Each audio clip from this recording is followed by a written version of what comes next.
Greetings and happy Monday. This is Moira here for your weekly check-in for letting go guidance. I'm pre-recording this week because when you watch this, I will still be in San Diego. But I still wanted to have this wee check-in, this little time with you to just, tap into your energy, to reset, begin the new week. Last week we worked on letting go of negative body image, and I wonder how that worked out for you. So what I'd like you to do is, as we usually start this for our letting go guidance, is just take some nice deep breaths, breathing in and breathing out, just landing into this present moment. As I shuffle the letting go cards, we're just going to kind of clear everything from your mind just for this next few minutes, landing completely here with me. Nice deep breaths. And I wonder, what can we focus on letting go of? And this whole process is about letting go of anything that doesn't serve us anymore, letting go of the things that maybe are not allowing us to shine our light fully, maybe not allowing us to align completely with our soul's calling, with the whispers that we have within. And this is a fun one. So what we're going to work on is overthinking.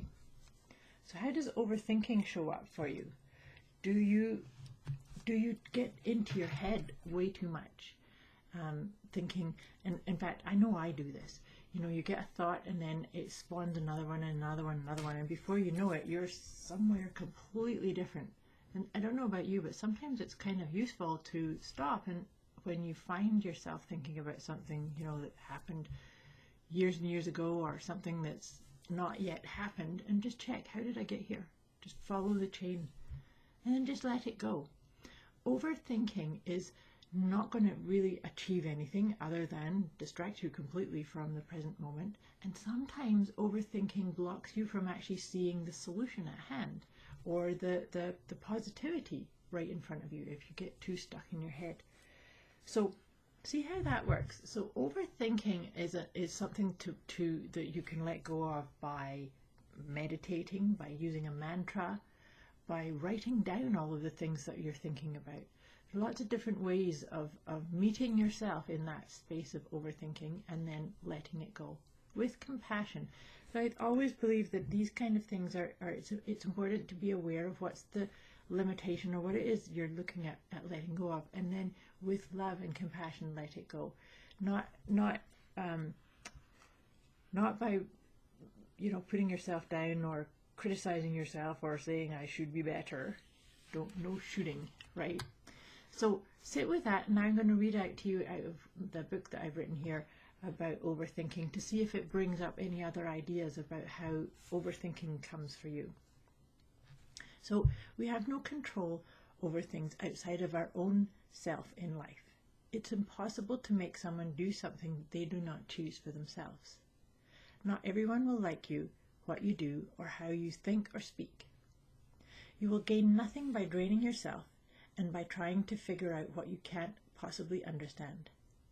You gain nothing from believing unfounded scenarios of your mind's deductions. I've said this before, when we really want to make a decision or make a choice, we must really learn how to tap into our heart's wisdom, because our head will always lead us astray based on past patterning. Let go of what ifs, let go of the worst case scenario, although sometimes it's good to visit the worst case scenario and then look at what you would do and then let that go. That's a really good way of how to let go the overthinking there. And then trust what life gives you. Be patient and let the answers present themselves. It is time for you to let go of the things that you think are logical and start to really trust your feelings. Everything is possible when what you choose to do is in alignment with your heartfelt purpose and dreams. Trust your feelings. Perhaps start, or continue if you're already doing this, using a journal to express and explore everything that you would dearly love to do, to be, and to have. And I really highly encourage you to do journaling. Journaling is something that I do. This is part of my own practice. I journal every single morning. as I'm coming out of the dream state, because that's oftentimes where I will find resolutions and solutions to things that I might be trying to work out or go through. So if you want any more tips about journaling and even using the phases of the moon to help as journaling prompts, just put in the comments below, and I'd be happy to let you have that information. Or share with me what your favorite way of journaling is. Sometimes people like to do it last thing at night. Other times people like to have a journal with them or a notepad to just capture things as they arise. So as we're thinking about this idea of letting go of overthinking, I'm shuffling Doreen Virtue's angel cards, because if you've been following these letting go guidance sessions with me, I like to check in and we'll pull 3 of these angel cards to give us some support on the whole idea of overthinking and how best to let that go, and even what's possible when we learn how to let go of this propensity of overthinking. I think we all kind of do it to one degree or another. This is excellent. I think you're going to love the cards that are coming up for us for this. So the very first one is surrender and release, and that is so appropriate for the idea of releasing overthinking, because sometimes we think that we need to figure out a solution, but maybe the key piece is to let it go, and the universe will provide an answer, or your intuition will provide you the guidance that you need as soon as you get out of your head. So surrender and release. If you find yourself in a loop that's not really providing any kind of comfort or solutions, then surrender and see if you can start aligning with truth and integrity. Because sometimes you miss your own inner guidance because you're listening to the oh my God, what about this, and what about this, and what about this, and those kind of thoughts that that's tending to happen when we do that overthinking part. And then the outcome of it is you get to celebrate. So celebrating that once we learn to have processes and protocols to, thank that overthinking mind, because really the overthinking mind is seeking to keep us safe. But if we can stay in the present moment, maybe put your hand over your heart and just realize all is well in my world. I am safe. Everything's good.